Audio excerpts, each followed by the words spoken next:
فصل نعم في أصل الصوم نعم وبيان وقته. نعم عن البراء نعم رضي الله عنه قال كان أصحاب محمد نعم صلى الله عليه وسلم نعم إذا كان الرجل صائما فحضر الإفطار نعم فنام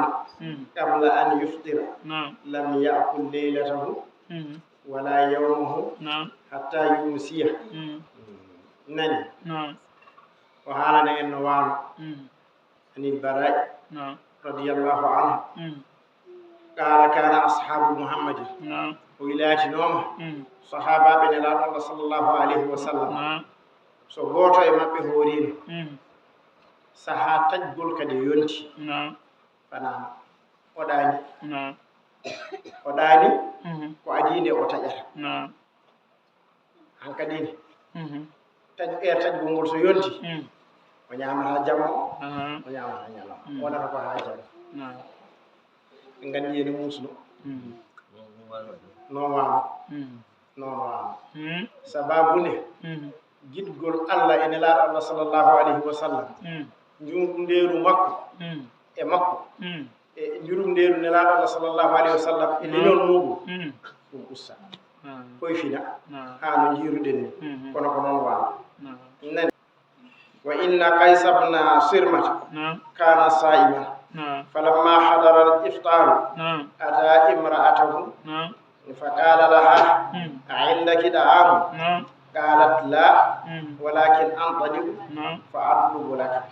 وكان يومه يعمل فغلبته عيناه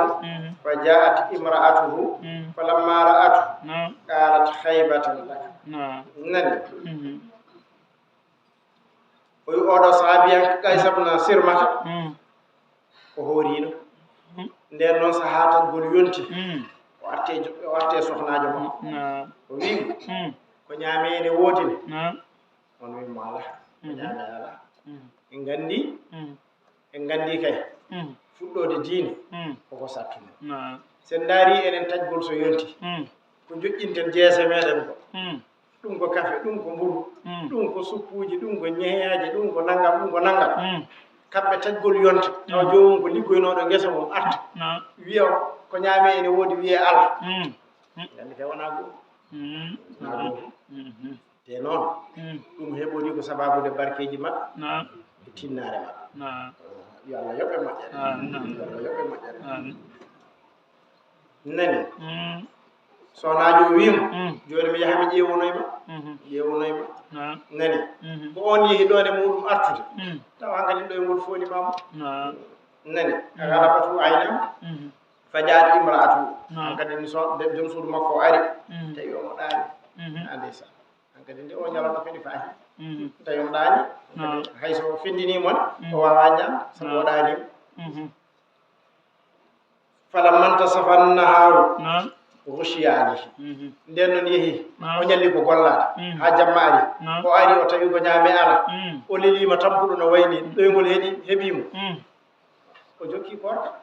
nden yeehi ha weeti yeehi ha nangi hankadi ne feccini tan o fekko o faɗi فذكر ذلك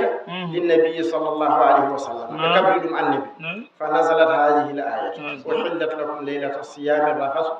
إلى نسائكم woni hankadini nde fuɗɗi hoyfidede ay ɗo sa wona sa ñamgol ngol so nangue muti ala wonno kadi ko jamma en faami aya o jamma o wonno a haɗama ñamde ko haali yettade sohnaji sa wiyama so nangue muti aɗa sa ɗanima tan hankadini korka ma jokki ala ko haali gallam jonno wiyama hankadi aɗa andi diine l'islam ne heewi jaljallude diine l'islam la ilaha illallah wonde fof ko yawde jaljallo wodi tan hankadi ko jaljalluɓe kañumen batti wujjitaɗe Allah gayna en ɓe balli en noon kam soɓe wujjiranoɓe ɗum koko boni wona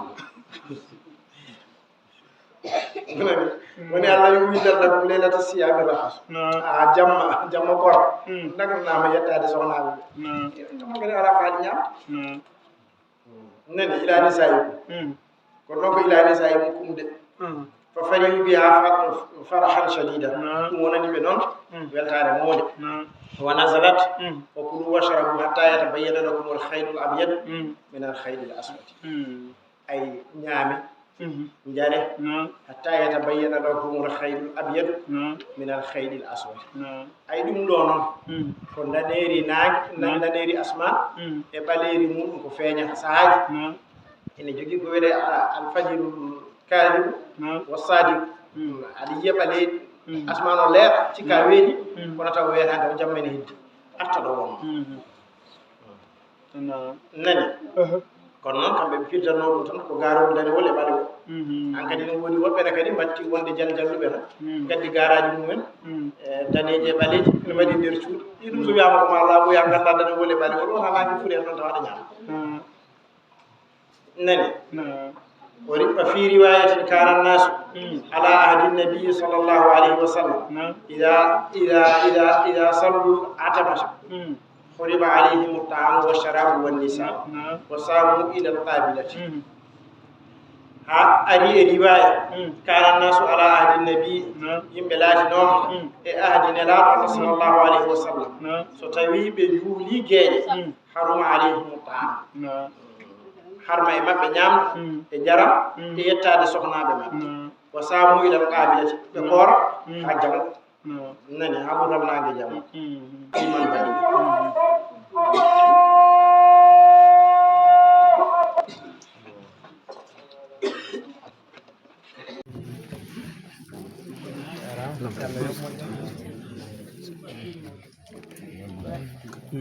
Angkadi kam ala ko wattire hen wona yo Allah jaɓani ay mbaɗa duwa oto fatiha laabi nayyi wallahu laabi sappo e goho salatu fatiha laabi sappo e ɗiɗi ganni yo rewirde ɗum Allah e mawninirde muɗum gaɗaji ɗi eɗen nelde ɗum nelaɗo Allah sallllahu alayhi wa sallam eɗen jokkoromo eɗen jinnoromo eɗen ɓalloromo eɗen duwono kadi dendagal mayɓe julɓe fof